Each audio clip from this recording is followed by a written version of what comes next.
সাভার ও আশুলিয়ায় আসন্ন দুর্গোৎসব নির্বিঘ্ন এবং উৎসবমুখর পরিবেশে রাখতে প্রতিটি পূজা মণ্ডপে পাহারায় থাকবে বিএনপি নেতাকর্মীরা।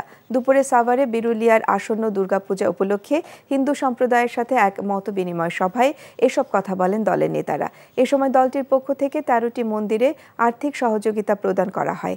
অনুষ্ঠানে উপস্থিত ছিলেন সাভার উপজেলা বিএনপির সাবেক সভাপতি জামাল উদ্দিন সরকার, সাবেক সাধারণ সম্পাদক কফিল উদ্দিন, পৌর বিএনপির সভাপতি শাহ মাইনুল হোসেন বিল্টু সহ সহযোগী সংগঠনের নেতারা।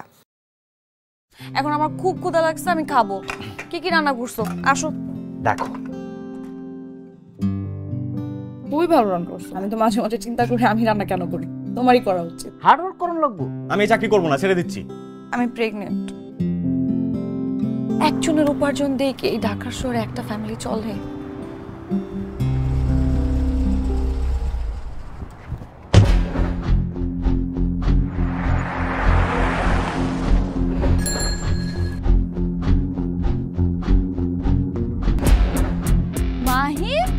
তুমি এখানে?